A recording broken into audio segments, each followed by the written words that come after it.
오늘 우리에게 주신 하나님의 말씀은 데살로니가 전서 1장 1절에서 7절 말씀입니다. 데살로니가 전서 1장 신약성경 329쪽에 있습니다.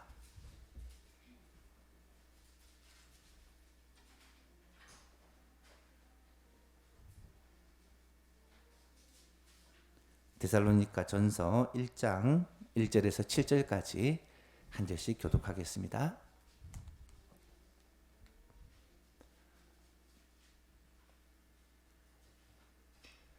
바울과 실로아노와 디모데는 하나님 아버지와 주 예수 그리스도 안에 있는 데살로니가 인의 교회에 편지하노니 은혜와 평강이 너희에게 있을지어다.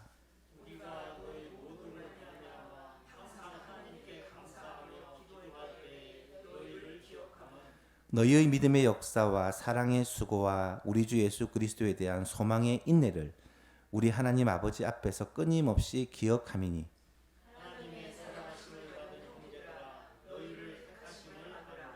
이는 우리의 복음이 너희에게 말로만 이른 것이 아니라 또한 능력과 성령과 큰 확신으로 된 것임이라. 우리가 너희 가운데서 너희를 위하여 어떤 사람이 된 것은 너희가 아는 바와 같으니라.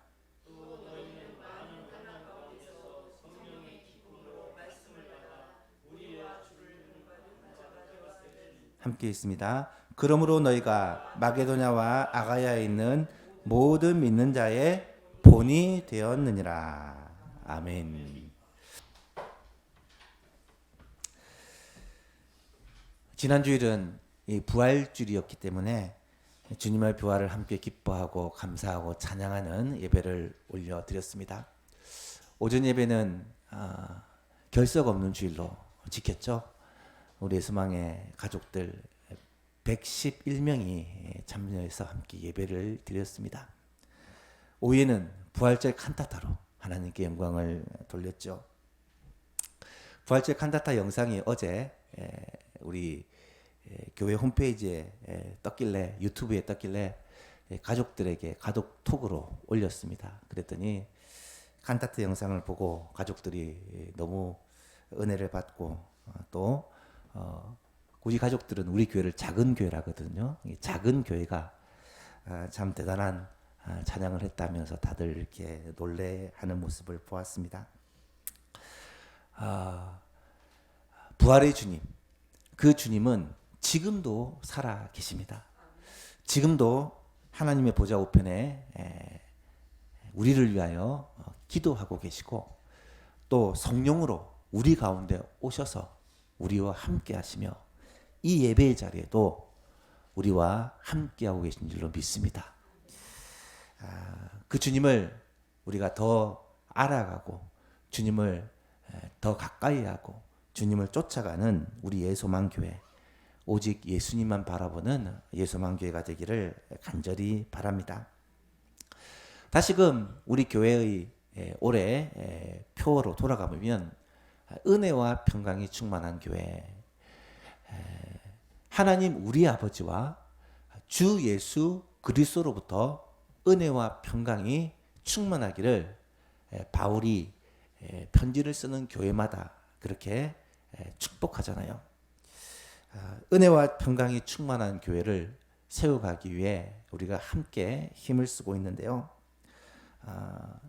그러기 위해서 신약에 있는 교회들을 우리가 하나씩 탐방을 해보고 있습니다. 1월, 2월에는 초대 예루살렘 교회를 우리가 살펴보았고 3월에는 안디옥 교회에 대해 우리가 살펴보았습니다. 4월에는 이제 남은 3주 동안 데살로니가 교회를 우리가 함께 살펴보려고 합니다. 이 데살로니가 교회는 신약에 나오는 많은 교회 가운데서도 참 건강한 교회고 어쩌면 우리가 닮아야 될 교회다라고 말할 수가 있습니다. 성경이 기록될 당시에 이 데살로니카라는 도시는 이 마게도냐 지역의 항구 도시로 굉장히 큰 도시였습니다. 지금은 이 데살로니카를 데살로니키라고 부르더라고요. 그리스라는 나라에서 아테네 다음으로 두 번째 큰 도시라고 합니다. 하지만 이 당시는 아테네보다 훨씬 더 큰 도시였고 콘스탄티노플, 로마와 더불어 로마 제국의 3대 도시다라고 불릴 만큼 굉장히 성행하고 사람들이 많고 또 유명한 도시였습니다. 모든 길은 로마로 통한다라는 말 들어보셨죠? 당시 로마 제국은 식민지 전 지역을 하나로 묶기 위해서 대교통망을 그렇게 만드는데 굉장히 총력을 기울였습니다. 특별히 이 데살로니가는 동방과 서방을 잇는 군사도로의 중심지였다라고 그렇게 알려져 있습니다. 그러다 보니 사람들의 왕래가 많았고 상업이 발달했으며 돈이 많이 돌게 됩니다. 자연스럽게 데살로니가는 큰 도시로 성장하게 되고 큰 도시가 공통적으로 나타나는 현상인 술과 쾌락이 성행하고 성적, 도덕적으로 타락한 도시가 되어 갔습니다. 특별히 데살로니가는 영적으로 매우 혼미한 도시였습니다. 디오니소스라는 술과 쾌락의 신을 섬기며 그들은 성적인 방종과 타락이 심각한 상태에 이르는 그런 도시였다라고 지금 역사에는 기록이 되어 있습니다. 데살로니가는 큰 도시요, 타락한 도시였지만 바울 사도에게는 매우 중요한 도시였습니다. 왜냐하면 바울 사도는 복음을 전할 때 굉장히 전략적으로 전했습니다. 큰 도시를 중심으로 많은 사람들에게 복음이 전해지고 교회가 세워지기를 원했기 때문에 이 마게도냐 지역에 복음의 거점이 이 데살로니가가 되어야 했던 것이죠. 바울이 2차 전도행을 하던 도중 아시아 지역으로 복음을 전하려고 계획을 세웠습니다. 그런데 드로아에서 환상을 보고 마게도냐 사람들이 건너와서 우리를 도우라라는 하나님의 음성이라고 확신을 하고 성교의 방향을 마게도냐 지역으로 틉니다. 아시아 지역이 아니라 유럽으로 틀어버린 거죠. 이때 복음의 줄기가 아시아로 뻗은 게 아니라 유럽으로 뻗게 됩니다. 만약에 아시아로 복음이 전해졌더라면 우리나라는 훨씬 더 일찍 복음을 받았을 것이고 서양보다 동양이 복음과 함께 문명이 먼저 발달하지 않았을까. 그러면 지금과는 세계 역사가 완전히 달라졌을지도 모릅니다. 하지만 복음은 이 마게도냐 유럽으로 건너가게 됩니다. 마게도냐 지역의 첫 성이 빌립보입니다. 빌립보에서 하나님은 자주장사 루디아와 또 빌립보 감옥의 간수를 예비하셔서 복음을 받게 하시고 그곳에서 교회가 시작되게 하셨습니다. 그게 빌립보 교회죠. 빌립보 다음에 이 마게도냐 지역의 두 번째로 복음을 전했던 도시가 바로 데살로니가입니다. 사도행전 17장을 보면 바울이 데살로니가로 가서 그곳에서 복음을 전합니다. 그런데 바울의 그 계획과는 다르게 새 안식일 동안 복음을 전하고 바울이 쫓겨나게 됩니다. 이 데살로니가가 대도시요 전략적 요충지이기 때문에 그곳에서 오래 머물며 복음을 전해야만 했습니다.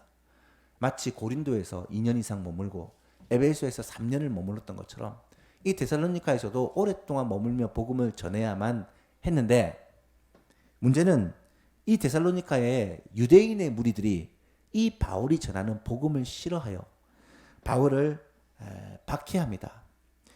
시장에서 깡패들을 사서 그들을 동원해서 바울이 복음을 전하는데 폭동을 일으키고 테러를 자행합니다. 바울은 자기 자신이 위협을 당하는 것도 물론 그렇지만 데살로니가 이제 막 믿기 시작한 사람들을 보호해야겠다라는 생각 때문에 어쩔 수 없이 데살로니가를 떠나게 됩니다. 그는 어떻게 하든지 빨리 데살로니가로 돌아와서 이제 막 복음을 믿고 들은 형제들을 붙들어 주기를 원했는데 상황이 녹록하지가 않습니다. 어쩔 수 없이 디모데를 데살로니가에 보내어 상황을 살피는데 디모데가 데살로니가에 가서 성도들을 살핀 후 그 소식을 바울에게 전해줍니다. 그러자 바울이 그 소식을 듣고는 보낸 편지가 데살로니가 전서입니다. 디모데가 전한 소식이 무엇이었습니까? 데살로니가 교회 성도들이 극심한 환난 가운데서도 믿음을 잘 지키고 있더라는 거예요.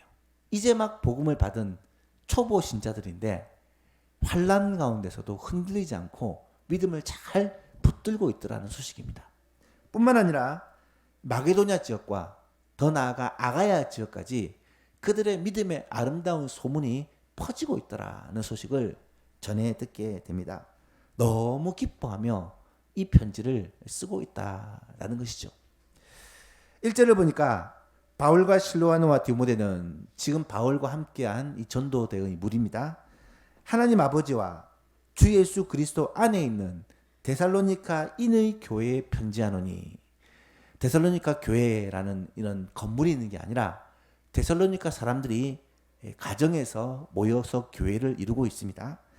그들의 교회에 편지를 보내노니 너무 은혜와 평강이 너희에게 있을지어다. 바울 사도는 항상 편지를 보낼 때 서론에서 문안 인사를 하면서 하나님 우리 아버지와 주 예수 그리스도로부터 은혜와 평강이 너희에게 있기를 그렇게 기원합니다. 모든 바울 서신에 공통적으로 나타나는 13권의 바울 서신에 빠지지 않고 나타나는 그러한 문안 인사입니다. 그래서 우리 교회도 이런 은혜와 평강이 충만한 교회가 되기를 원하고, 여러분이 서로서로를 축복할 때도, 서로를 위해서 기도할 때도 하나님 우리 예소망에 있는 모든 가정마다 하나님의 은혜와 평강이, 하나님 우리 아버지와 주 예수 그리스도로부터 은혜와 평강이 충만케 하여 주옵소서. 이 기도를 꼭 할 수 있기를 바랍니다. 구역원들을 위해서 기도할 때도, 저를 위해서 기도할 때도, 성도들을 위해서 기도할 때도 마찬가지입니다. 하나님 우리 아버지와 주 예수 그리스도로부터 은혜와 평강이 충만한 우리 예수만 교회가 될 수 있기를 간절히 소원합니다. 개인적으로 이 데살로니가 교회에 보낸 데살로니가 전서 말씀을 쭉 묵상을 하면서 느껴지는 그 마음이 뭐냐면, 바울이 데살로니가 교회 성도들을 생각하며 너무너무 흐뭇해하고 있다는 거예요. 여러분 그런 거 있잖아요. 생각만 해도 너무 좋은, 바라만 보아도 행복한, 꼭 내 자식 같은 그런 느낌을 이 데살로니가 교회를 향해 갖고 있는 것 같아요. 본문의 곳곳에 그 마음들이 드러나 보입니다. 2절에 보니까 우리가 너희 모두로 말미암아, 데살로니가 교회 성도들을 향하여 하는 말이에요. 항상 하나님께 감사하며 기도할 때마다 너희를 기억하는 것은, 4절에 보니까 하나님의 사랑하심을 받은 형제들아 너희를 택하심을 아노라. 6절에 보니까 또 너희는 많은 환난 가운데서 성령의 기쁨으로 말씀을 받아 우리와 주를 본받는 자가 되었다. 여러분 이런 말씀들을 쭉 묵상하면서 바울이 얼마나 이 데살로니가 교회를 생각하며 기뻐하고 있는지, 흐뭇해하고 있는지 느껴지지 않습니까? 데살로니가 교회가 바울에게 있어서 감사와 기쁨의 대상이 된다는 거예요. 근데 여러분 과연 바울에게만 감사와 기쁨의 대상이 될까요? 저는 분명 확신합니다. 이 데살로니가 교회는 하나님이 보실 때도 감사와 기쁨의 대상이 되었을 것이다. 그래서 오늘 본문의 제목을, 오늘 말씀의 제목을 감사와 기쁨이 되는 교회라고 그렇게 붙여보았습니다. 저는 소망합니다. 우리의 소망교회가 데살로니가 교회처럼 하나님께서 바라보실 때 감사가 되고 기쁨이 되는, 하나님이 바라보실 때 좀 자랑거리가 되는 그런 교회가 될 수 있기를 주님의 이름으로 축복합니다. 그렇다면 왜 데살로니가 교회가 바울에게 감사와 기쁨의 대상이 되었을까? 오늘은 이것에 대해서 2가지만 생각해 보려고 합니다. 첫 번째로, 그들에게는 믿음과 소망과 사랑이 있었기 때문입니다. 데살로니가 교회 성도들에게 믿음과 소망과 사랑이 있었기 때문에 바울에게 기쁨과 감사의 대상이 되었다는 말이에요. 3절에 보십시오. 너희의 믿음의 역사와 사랑의 수고와 우리 주 예수 그리스도에 대한 소망의 인내를 우리 하나님 앞에서 끊임없이 기억하미니. 2절과 3절을 연결해서 읽어보면 우리가 너희 모두로 말미암아 항상 하나님께 감사하며 기도할 때 너희를 기억하는 것은 너희의 믿음의 역사와 사랑의 수고와 우리 주 예수 그리스도에 대한 소망의 인내를 우리 하나님 앞에서 끊임없이 기억하기 때문이다 라는 말이에요. 데살로니가 교회에는 믿음의 역사, 사랑의 수고, 소망의 인내가 있었습니다. 여러분, 믿음, 소망, 사랑은 성도에게 있어서 가장 중요한 신앙의 덕목이죠. 믿음, 소망, 사랑이 우리에게 있어야 된다는 것을 모르는 사람은 아마 한 명도 없을 것입니다. 그런데 이 믿음, 소망, 사랑이 우리의 삶에 구체적으로 열매를 맺어야 된다는 거예요. 무슨 말입니까? 믿음, 소망, 사랑이라고 하면 좀 추상적인 단어입니다. 그렇다면 믿음, 소망, 사랑이라는 이 단어가 어떻게 우리의 삶에서 구체적으로 열매를 맺을 수 있느냐? 그것을 오늘 본문에서는 믿음의 역사, 사랑의 수고, 소망의 인내라고 표현하는 거예요. 믿음은 일한다는 것입니다. 역사한다는, 일한다는 말이에요. 사랑의 수고, 사랑은 수고한다는 거예요. 헌신한다는 거예요. 희생한다는 거예요. 소망은 참는다는 거예요. 인내한다는 거예요. 믿음, 소망, 사랑이 그렇게 나타나야 그게 진짜 믿음, 소망, 사랑이라는 말이에요. 먼저 믿음은 일하고 봉사합니다. 주를 위해 헌신합니다. 행함이 없는 믿음은 죽은 믿음이라고 야고보 사도는 말합니다. 믿음이 있는 사람은 반드시 일하게 되어 있습니다. 주를 위해 일을 한다는 거예요. 어떤 일을 할까요? 물론 예배 생활, 말씀 생활, 기도 생활도 열심히 합니다. 중요합니다. 하지만 그에 더하여 수고하고 헌신합니다. 죽은 믿음, 거짓 믿음이 아닌 진짜 살아있는 믿음은 반드시 헌신하게 되어 있다는 거예요. 일하게 되어 있다는 거예요. 믿음은 일을 하는데 어쩔 수 없이 할 수 없이 일하는 것이 아니라 자원함으로 기쁨으로 일한다는 거예요. 그래서 믿음이 있는지 알 수 있는 어떤 척도는 기쁨으로 봉사를 하느냐, 주의 교회를 위해서, 성도들을 위해서, 하나님이 기뻐하신 일을 위해서 일하느냐를 보면 알 수가 있다는 거예요. 그래서 교회를 섬기는 것도 믿음의 표현입니다. 교회를 섬긴다라는 것은 그 사람의 믿음을 재볼 수 있는 척도라는 거예요. 그래서 제가 늘 얘기하지만 우리의 소망교회는 모두가 일하는 교회가 되었으면 좋겠어요. 모두가 헌신하는 교회가 되었으면 좋겠어요. 구경꾼이 아무도 없었으면 좋겠어요. 방관자가 아무도 없었으면 좋겠어요. 다 같이 일하고 다 같이 참여하는 교회. 그래서 올해 우리 교회가 구역 모임을 통해 모든 성도들을 교회의 행사들에 참여시키고 모든 성도들이 교회에 함께 일할 수 있도록 그렇게 애를 쓰고 있습니다. 제 동생이 다니는 교회는 10,000명이 넘는 교회예요. 그런 교회는 봉사하려고 해도 쉽지가 않대요. 찬양대에 들어가려면 전공자가 수두룩하기 때문에 찬양의 은사가 없으면 감히 엄두를 내기 힘든답니다. 중창단에 들어가려고 하는데 제 동생이 중창단에 속해 있는데 중창단 멤버 중에 유일하게 비전공자래요. 다 전공한 사람들이랍니다. 악기를 연주하는 사람도 전부 다 전공자고 10,000명이 넘는 대형 교회가 되면 교회 봉사가 사실 그렇게 쉬운 일이 아니라고 합니다. 그런데 우리 교회는 어떻습니까? 얼마나 좋습니까? 봉사할 일들이 너무 많이 있어요. 교회 청소는 우리 구역이 돌아가면서 그렇게 매주마다 하고 있습니다. 얼마나 와서 열심히 즐겁게 청소하는지 몰라요.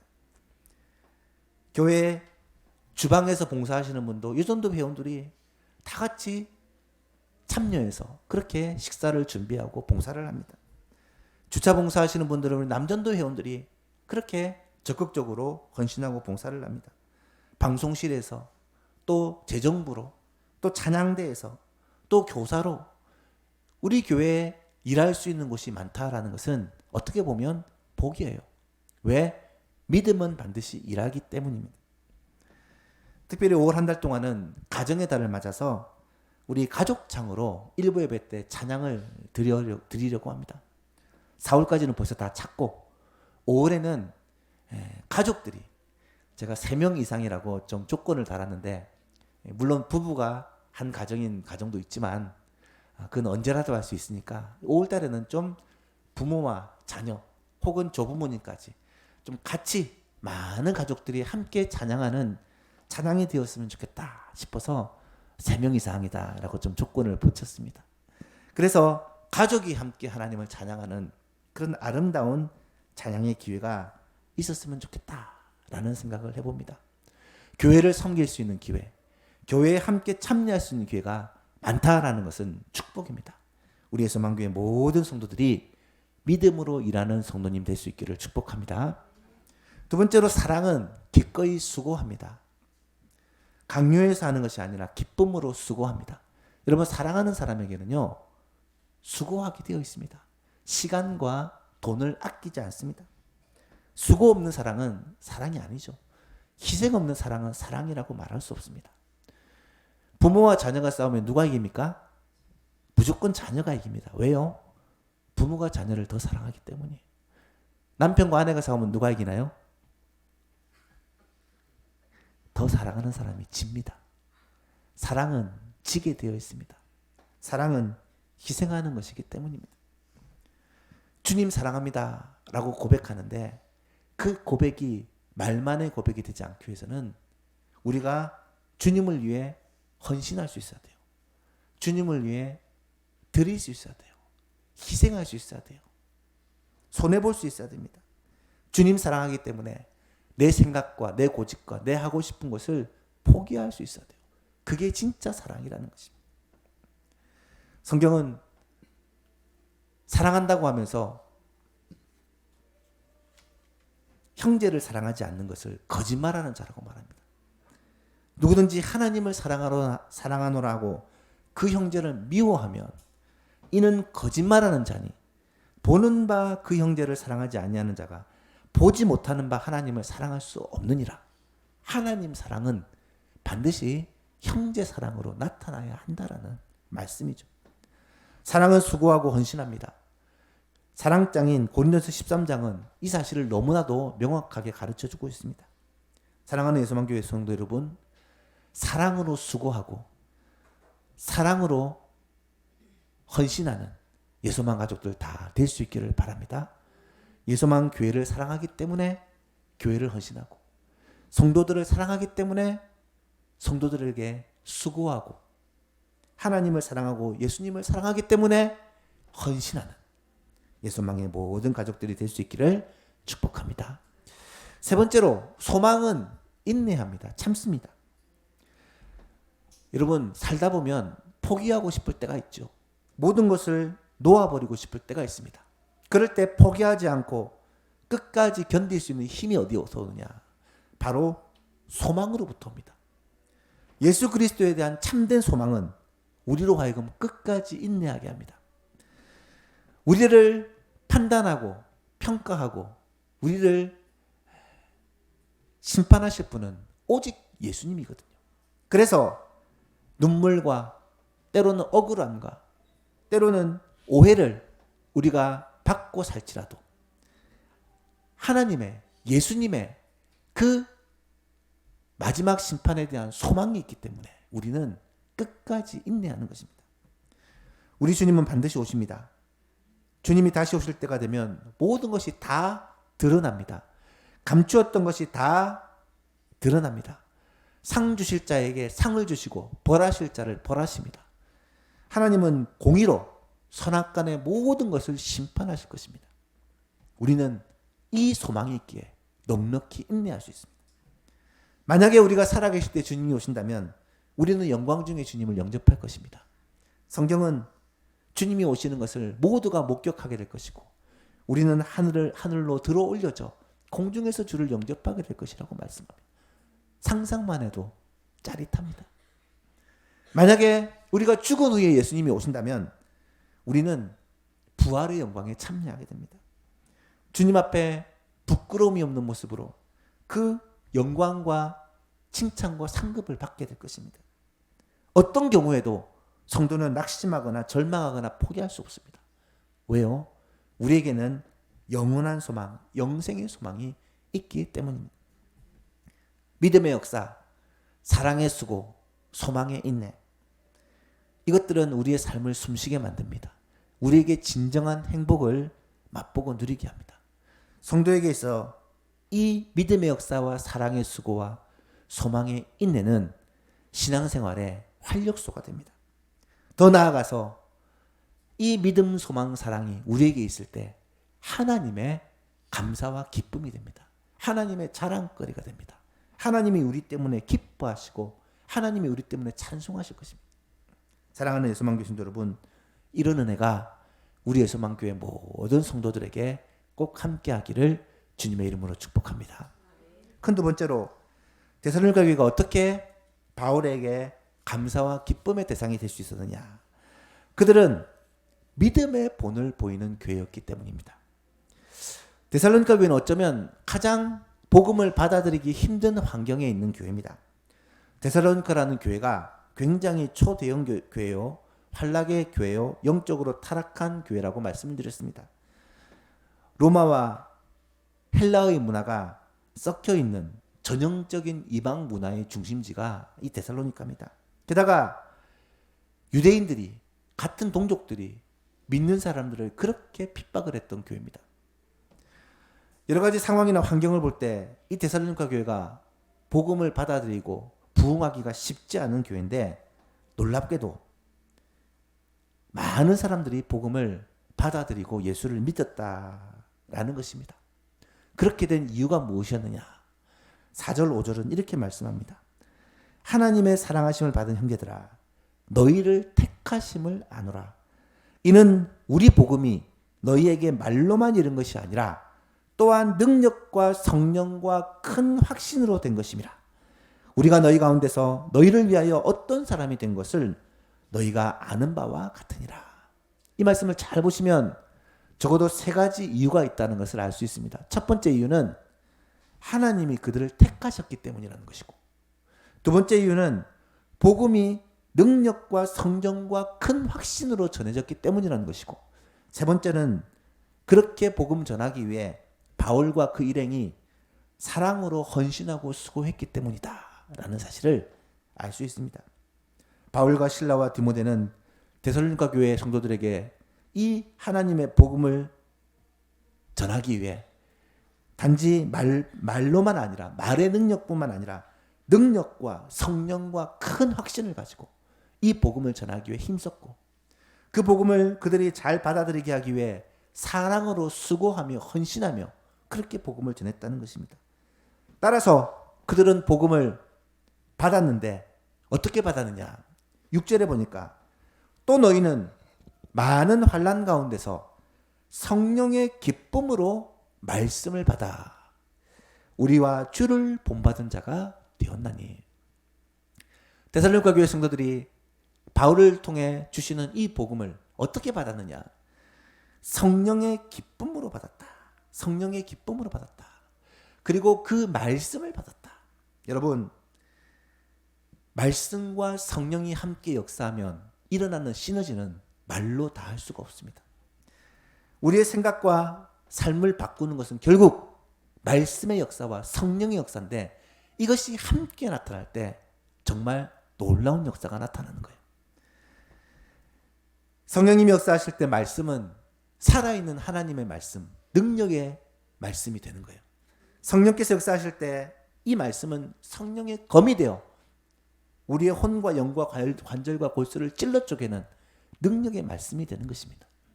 사랑하는 예수만 교신 여러분, 하나님의 말씀을 들을 때 성령께서 우리 가운데 충만하게 역사하셔서 그 말씀이 우리 가운데서 능력이 되고 확신이 되고 역사가 될 수 있도록 기도하고 사모하며 말씀 듣기를 간절히 바랍니다. 그랬더니 7절에 어떤 일이 일어납니까? 그러므로 너희가 마게도냐와 아가야에 있는 모든 믿는 자의 본이 되었느니라. 여기서 너희는 데살로니가 교회 성도들이에요. 데살로니가 교회 성도들이 마게도냐 지역뿐만 아니라 아가야 지역에까지 모든 믿는 사람들에게 본이 되었다. 여러분, 오랫동안 신앙생활을 한 그런 사람들이 믿음의 본이 되었다라는 것은 얼마든지 있을 수 있는 일이겠지만, 이제 예수를 믿은 지 얼마 안 되는, 그것도 그 큰 대도시 데살로니가라는 도시에서 또 큰 박해와 환란 속에서 예수를 믿은 그 어린 성도들이 마게도냐 전체 지역과 아가야 지역에까지 믿음의 본이 되었다라는 말은 얼마나 놀라운 일인지 모릅니다. 예수님이 말씀하신 대로 먼저 된 자가 나중되고 나중된 자가 먼저 되는 역사가 이 데살로니가에서 일어나게 된 것이죠. 실제로 그런 일들이 많잖아요. 예수를 믿고 전도를 했는데 전도한 사람들은 예수 믿고 잘 되고 성숙하는데 전도를 한 사람은 오히려 영적으로 뒤처지는 경우가 실제로 얼마나 많이 일어나는지 모릅니다. 우리 예수만교회도 예수를 믿은 지 오래되지 않았지만 예수를 믿고 복음을 받고 성령으로 충만하여 그렇게 다른 사람에게 본이 되는 놀라운 역사가 일어날 수 있기를 간절히 바랍니다. 신앙생활을 잘하는 데는 비결이 있습니다.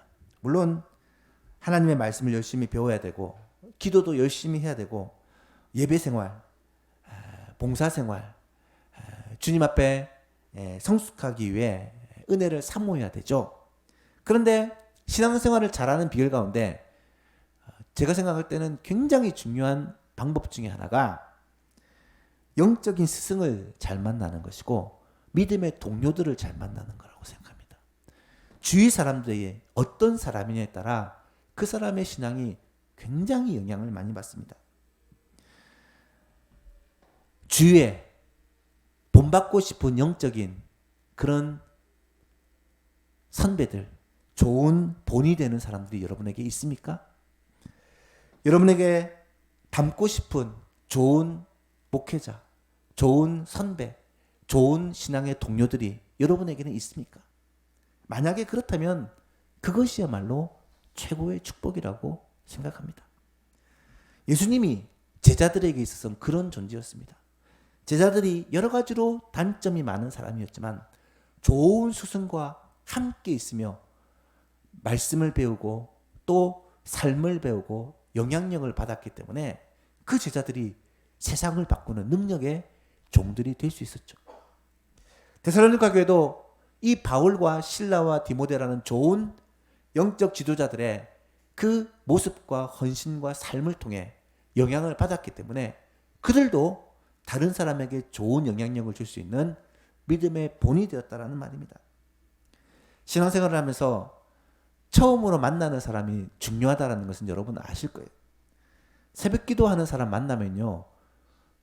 예수 믿는 사람, 예수 처음 믿고도 새벽 기도하는 사람이 있어요. 큐티하는 사람 만나면 큐티합니다. 기도하는 사람 만나면 기도하더라고요. 열심히 있는 전도자를 만나면 함께 전도하더라고요. 교회 봉사도 마찬가지고 헌금 생활도 마찬가지더라고요. 보고 배운 대로 따라합니다. 얼마나 중요한지 몰라요.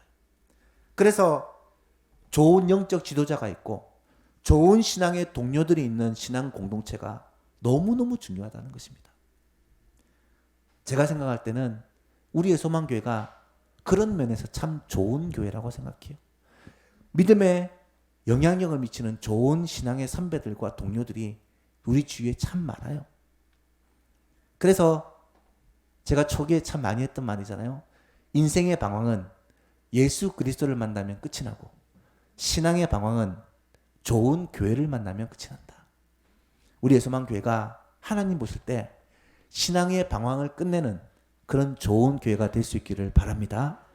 그리고 예수만교회 성도들이 신앙의 방황을 하고 있는 성도들이 있다면 이 신앙 공동체에서 서로에게 좋은 영향력을 받고 신앙의 방황을 마치고 정말 함께 주를 열심으로 섬겨가는 데살로니가 교회 같은 좋은 교회가 될 수 있기를 주님의 이름으로 축복합니다. 고린도서 11장에 보면 바울이 그런 말을 해요. 나를 본받으라.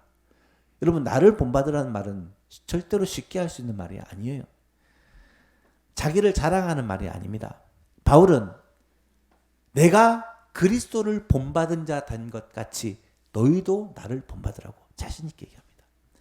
바울이 주님을 늘 바라보고 주님과 늘 교제하며 주님을 닮기 위해 몸부림을 치며 살았기 때문에 너희도 나를 보고 나를 닮아라고 그렇게 자신 있게 이야기할 수가 있었다라는 거예요.